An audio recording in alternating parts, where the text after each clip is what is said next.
Aniya na ang mga dagkong balita karong adlaw sa One Mindanao. Nag-awol nga pulis og duha ka sibilyan dakpan sa drug buy-bust operation sa Cagayan de Oro City. Flood control project sa Barangay Talom proper sa Davao City. Kinahanglang imbestigahan matud pa human ang nahitabong flash flood sa milabayng semana. Sumala ni DPWH Secretary Vince Dizon. Congressman Paulo Duterte miingong naanay master plan nga ginalantaw nga makasulbad sa pagbaha sa Davao City apan wala pondohi sa national government. 3 anyos nga baby, lakip sa tulo ka namatay sa disgrasya, tali motorsiklo ug pribadong sakyanan sa Maramag, Bukidnon. Og underpass project sa General Santos City, gibuksan na sa publiko karong adlaw.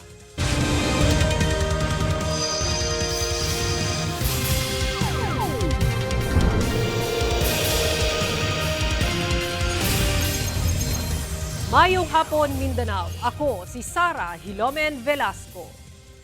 Tulo ang patay, lakip niini ang usa ka 3 anyos nga batang lalaki atul sa disgrasya tali motorsiklo ug pribadong sakyanan sa Maramag, Bukidnon. Nadala sa ospital apan patay na ang mag-amahan nga 33 anyos nga rider ug 3 anyos nga anak niini human mabanggaan ang gisakyang motorsiklo sa usa ka pribadong sakyanan sa Barangay Panadtalan sa Maramag, Bukidnon pasado alas 2 Lunes sa hapon. Sa investigasyon sa Maramag Pulis, samtang palikuunta ang motor pasulod sa usa ka dalan, kalit kining nabanggaan sa usa ka naghaguros nga sakyanan nga nagsunod kanila. Sa kakusog sa impact, nalabay ang mag-amahang biktima og halos 15 metros gikan sa ilang motor. Grabeng samad sa lawas ang naiaguman sa duha ka mga biktima nga mo'y hinungdan sa ilang kamatayon. Nakabsansab sa kinabuhi ang sakay sa nakabanggang pribadong sakyanan tungod sa nasinati nining injury. Unang misibat ang driver sa pribadong sakyanan apan paglabay sa pipila ka oras, mi-surrender sab kini sa Don Carlos Police. Mag-atubang siya og kasong reckless imprudence resulting in multiple homicide and damage to property. Wala pa siya'y pahayag. Nag-awol nga pulis og duha ka sibilyan nga kauban dakpan sa gilusad nga anti-illegal drugs operation sa Cagayan de Oro City. Naka-alerto si Cyril Chavez. Dakpan atol sa gilusad nga anti-illegal drugs operation sa sitio Pahiron, Barangay Lumbia, Cagayan de Oro City, pasado alas 4 Martes sa kadlawon, kining tulo ka mga individual human mapalitan matud pa og illegal nga droga. Nasayran nga ang usa sa mga dinakpan kay kanhing pulis. Nag-awol o absence without leave siya, rason nga nataktak sa serbisyo. Anaa sa kapin 50 gramo sa kituang shabu ang nasakmit sa mga sospek nga mobalor og 340,000 pesos. Na-recover sab kanila ang usa ka .38 caliber revolver ug mga bala niini. Former PNP member na dating assigned sa Police Station 7 as of November 2025. Siya yung nagtansama at the same time kasama niya yung source ng kasi tatlo sila. Wala pa'y pahayag ang mga sospek. Gipasagaan na sila og kasong paglapas sa Comprehensive Dangerous Drugs Act o illegal possession of firearms and ammunition. Samtang gibutyag sab sa kokpo nga hugot ang ilang monitoring sa ilang mga aktibong personahe aron malikayan nga malambigid sa illegal nga binuhatan. Yes, natay monitoring no sa atong mga kapulisan, not only kokpo organization but natay regional organization nga nag-monitor. Dili lang sa mga badlungon nga mga pulis ang gipang-monitor nato. Kadto pong mga pulis po nato nga nay mga exemplary nga trabaho. Kauban si Jaybert Pairat, Cyril Chavez, One Mindanao. Nag-inspeksyon si DPWH Secretary Vince Dizon sa flood control project sa Barangay Talomo proper sa Davao City kaganina buntag. Atong sayro ng detalye niini sa live report ni John D. Esteban. John D. Sara, human nga gi-inspect ni Secretary Dizon ang dike diya sa Barangay Talomo proper. Sumala niya nga kinahanglan matud pa kini-imbestigahan. Pero dunay tubag si Congressman Paulo Pulong Duterte. Atong sayron. Giunsa nyo pag saka sa atok? Una na mo tong buntis. Usa ang pamilya ni Ivy sa mga nabahaan nga nagpuyo daplin sa dike doon sa Taal Bailey Bridge sa Bangkal, Barangay Talumo proper, Davao City ni atong July 24. Misaka na sila sa atop aron dili maabtan sa tubig. Napugos sila sa pagbangag sa scene aron makasaka. Pas gud kayo siya padulong gid diri tanan sa mo ang tubig. Kalit lang gid siya ni dako ang tubig. Ang lugar personal nga gibisita ni DPWH Secretary Vince Dizon kaganihang buntag. 5 ka adlaw human nga gibaha ang lugar. Dinhi iyang giistorya ang mga apektadong residente nga namuyo daplin sa dike kinsa parayon sa paghinlo sa mga gibaha nga balay. Kailan last na nangyari yung ganito kagrabe? 2019. Mas worse ngayon, sir. Malalim. Mas worse ngayon. Opo. Kasi nga hindi sila nagde-dredging. Ano problema eh. Nakakagalit talaga eh. Kasi nangyari na pala to 2019. Last time na umangat yung tubig, 2019. Although mas grabe yung Biyernes. Pero since 2019, wala nangyari dito. Hindi in-address. Kaya gagawa ko nagalit dito sa DE natin kahit na bago siya. Na talagang nagalit ako kasi meron na pagang pagpapataas nung dike doon, mga mas mataas ng 2 metro. Pero naputol. Hindi tinuloy-tuloy. So ang tanong ko, bakit? Hindi daw nila alam.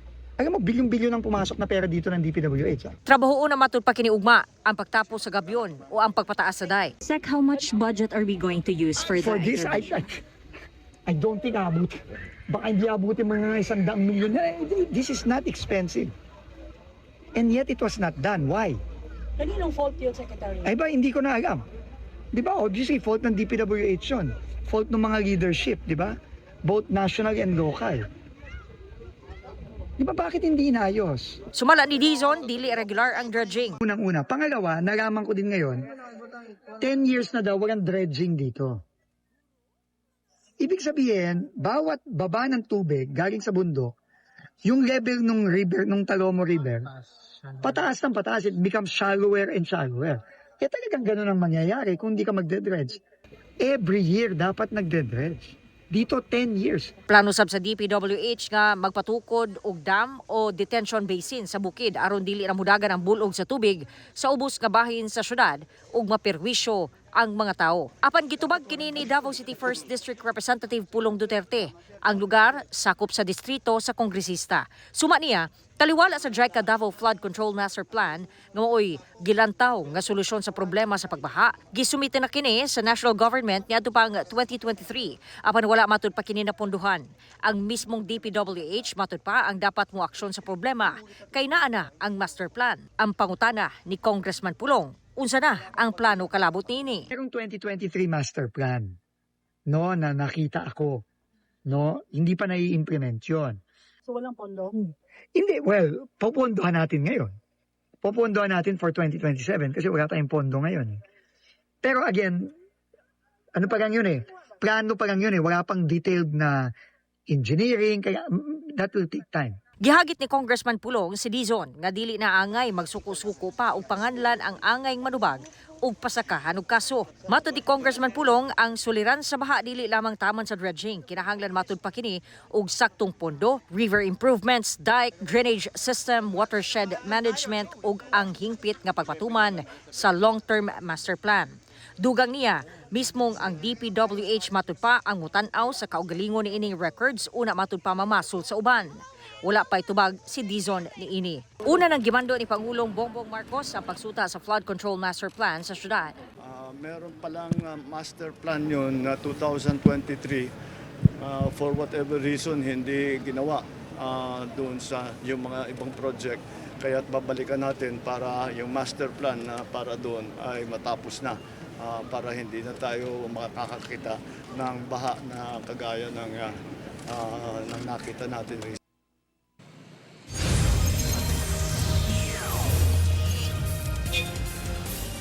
Sara, gi-inspeksyon usab no ni Secretary Dizon ang drainage project diya sa Dacudaw dinhi gyapon sa Davao City nga nagkantidad og 83 million pesos. Gilauman matud pa nga matapos kini sa katapusan sa Agosto. Sara. Okay, daghang salamat, John D. Esteban. Giaksyonan na sa DPWH 10 ug Bugo Barangay Council sa Cagayan de Oro City ang problema sa nagpundong ayuta sa tunga sa Alai River. Kini ang gitudlong hinungdan sa pagbaha sa lugar. Ang detalye atong sayron pinaagi niining Balitang Barangay. Usa ang Barangay Bugo sa Cagayan de Oro City ang gilunupan atol sa pag-igo ni Bagyong Basyang niadtong bulan sa Pebrero. Diin kapin 5,000 ka mga residente sa maong barangay ang apektado.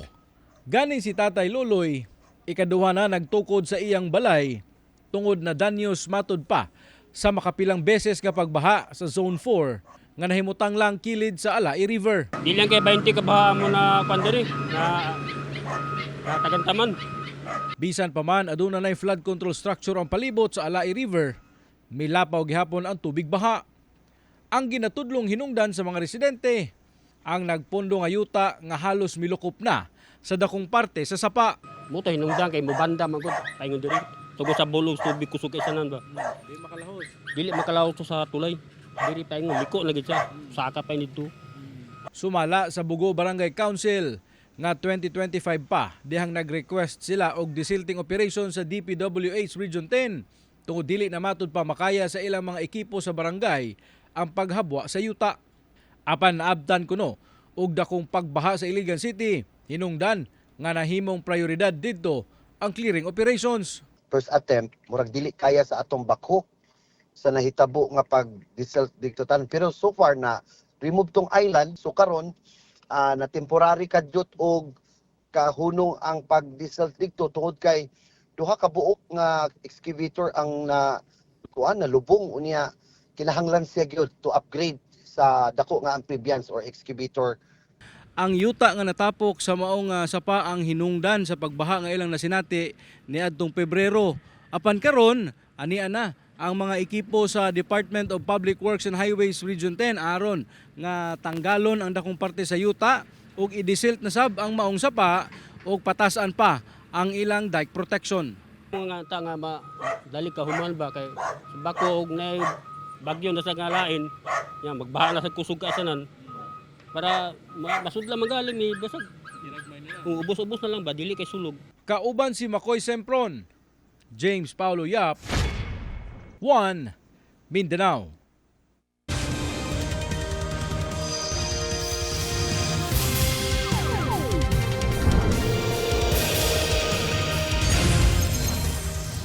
Formal na nga gibuksan sa publiko ang kontrobersyal nga unang underpass project sa General Santos City nga magkapin 4 ka tuig na nga nadelatar atol sa gipaygayong inspeksyon ni DPWH Secretary Vince Dizon. Samtang dredging operation sa usa ka flood control project sa usa ka barangay nga naguba gumikan sa magnitude 7.8 nga linog ug sa dakong pagbaha nakatakdang ipahigayon. Ang detalye sa report ni Efren Mama. Ang kapin 4 ka tuig nga proyekto nga underpass nga naghatag og perwisyo matud pa sa mga motorista ug mga negosyo sa General Santos City.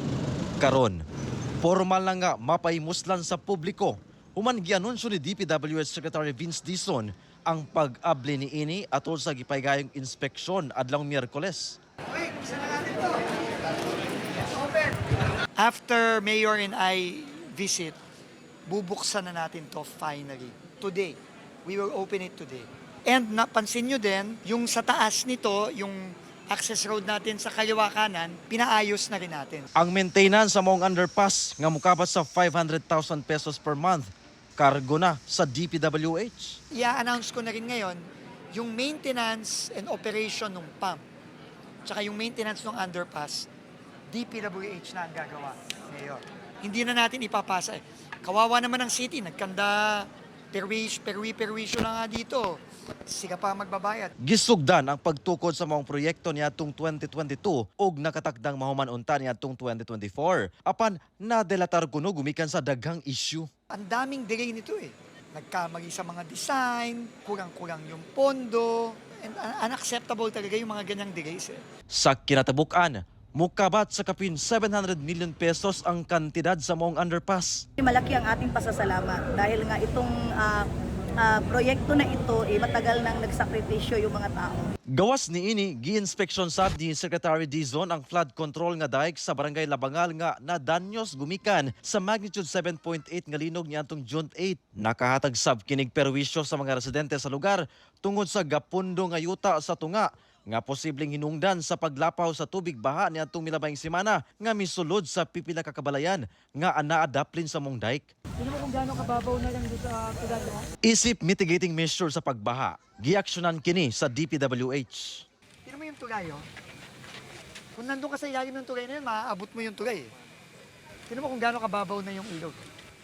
Talagang aapaw. So we have to dredge this immediately. So I've instructed the RDs, the DEs, and the central office to send equipment here ASAP.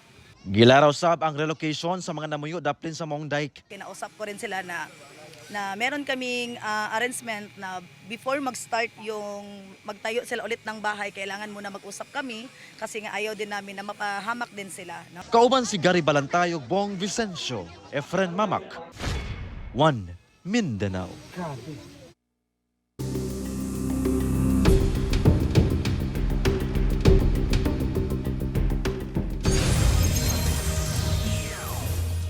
Sa ikanapulo nga adlaw sa impeachment trial ni Vice President Sara Duterte, gisugda na ang pagtuki sa Article 1 o ang misuse of confidential funds sa Office of the Vice President.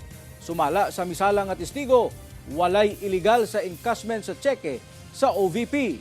Ang detalye sa report ni Argil Relator.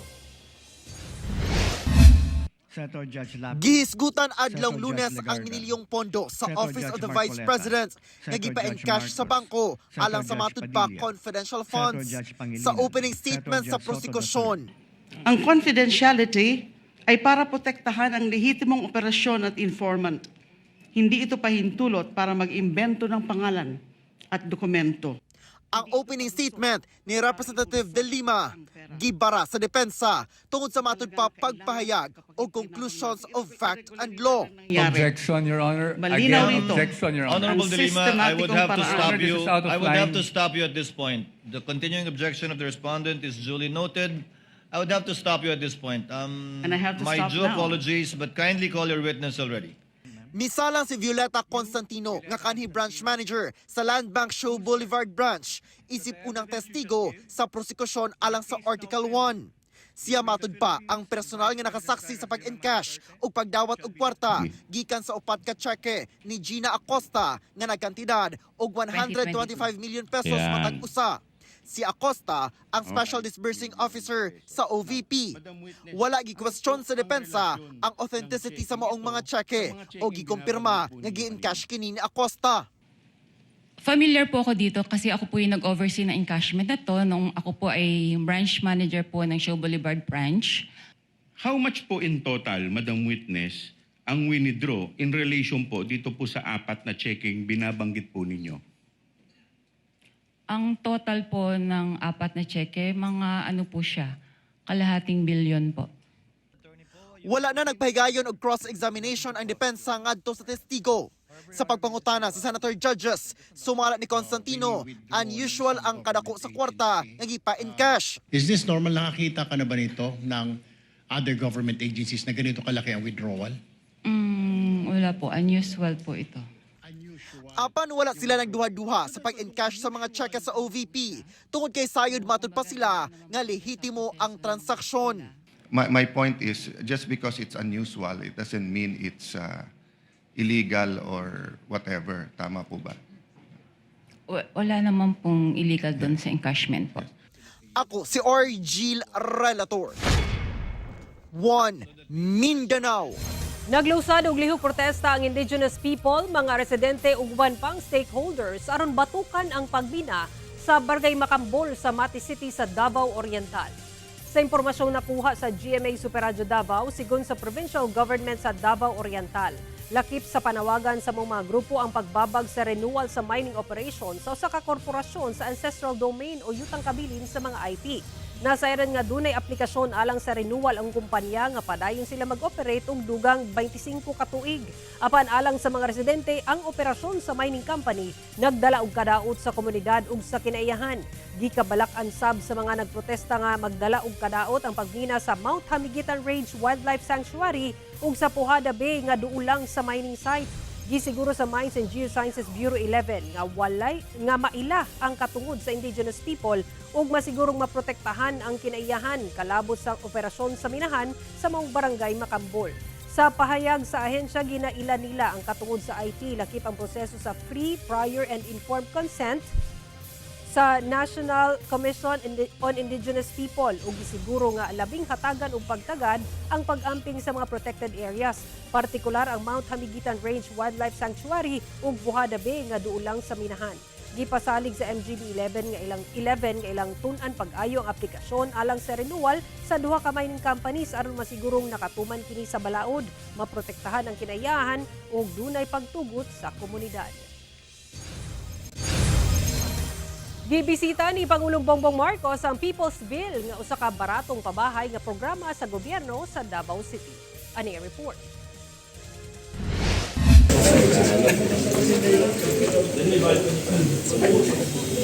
Gibisita ni Pangulong Bongbong Marcos ang pipila ka unit sa People's Bill nga ubos sa Expanded Pambansang Pabahay para sa Pilipino o 4PH program sa gobyerno nga nahimutang sa Barangay Riverside sa Kalinan, Davao City adlaw Martes.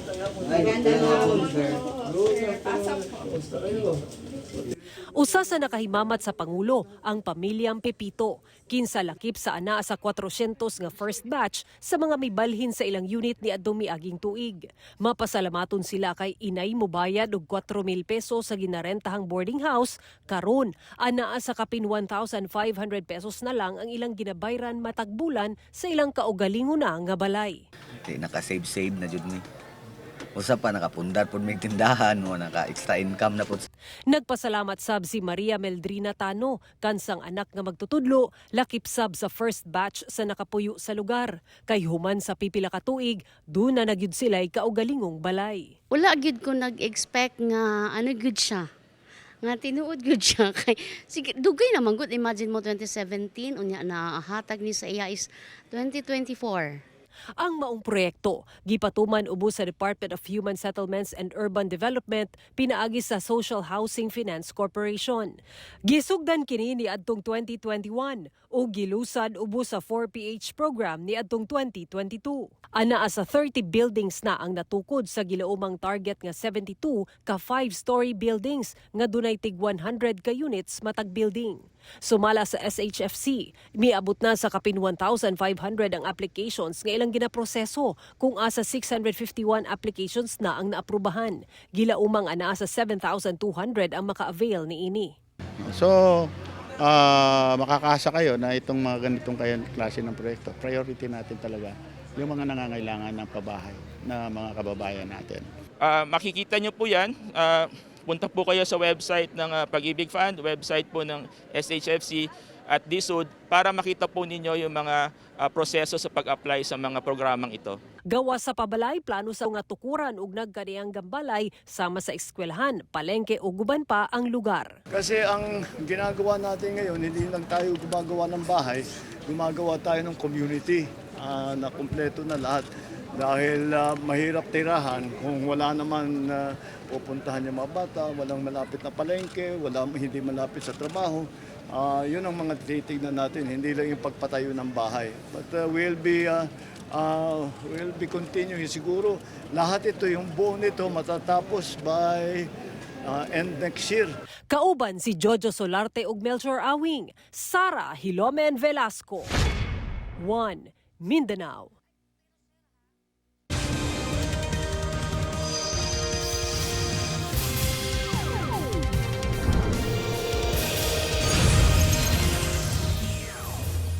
Gisugda na ang pagpatuman sa Cagayan de Oro City ang usa sa mga probisyon sa Local Public Transport Route Plan.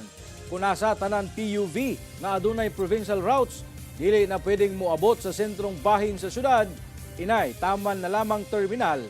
Ani ang report ni Cyril Chavez. Sukad karong adlawng Martes, Hulyo 28 ning tuiga, gipatuman na sa Roads and Traffic Administration kon RTA sa Cagayan de Oro City ang pagbawal sa mga public utility vehicle kon PUV nga adunay provincial routes nga makaabot sa sentrong bahin sa syudad. Hangtod na lang sila sa mga dagkong terminal kung asa ang Agora Terminal sa east nga bahin o Bulwa Westbound Terminal sa west nga bahin sa syudad. Matod sa RTA, adunay kausaban sa ruta nga ipatuman.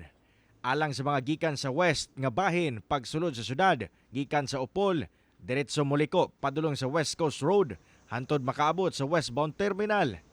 Susamang dalan sa ang agian pagawa sa syudad.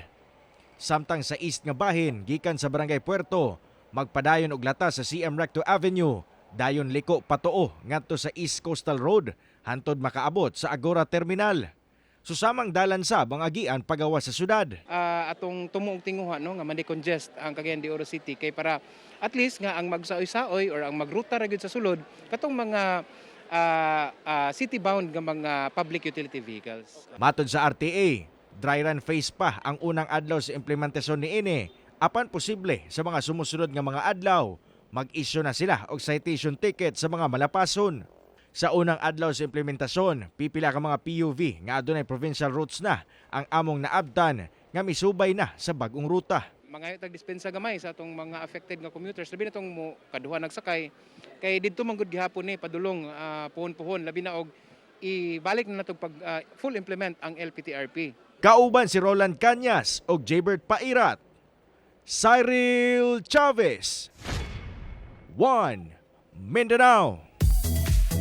Pwede nang i-rewatch ang groundbreaking historical Kapuso series nga Maria Clara at Ibarra. Doon na kanay rerun sa GMA Afternoon Prime sugod sa Lunes ug subling ubanan si Binibining Clay played by Barbie Forteza sa iyang magical journey dihang makaadto sa mundo ng Noli Me Tangere. Kauban sa award-winning serye sila Julian San Jose, David Licauco, Dennis Trillo ug uban pa. Lunes hangtod Biyernes ang Maria Clara at Ibarra, 4:30 p.m. Mga Kapuso, nagpadayon ng nationwide promo sa inyong Kapusong estasyon, ang Kapuso Big Time Panalo Season 5. Over 6 million pesos worth of prizes ang nagatang sa lucky winners. Sa iyon lang ang pag-appeal, palit lang og participating brands ug ilaki pa inyong contact details sa inyong entries. Ihulog kini sa drop boxes nationwide. Dunay chance sa makadaog up to 2 million pesos sa matag entry ug pwede sa makadaog og libo-libong cash prizes matag adlaw kada semana. Mulungtad ang promo period kutob August 7. Magbantay sa fake news, fake Facebook accounts o scam text.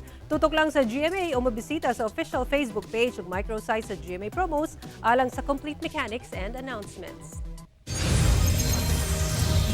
Mamahimo ninyo makita kining episode pag-usab ug uban pang lokal nga balita. Pinaagi sa pagbisita sa official website sa GMA Regional TV o bisitahan ang among official YouTube channel ug i-click ang subscribe button para sa pinakauling balita sa mga rehiyon.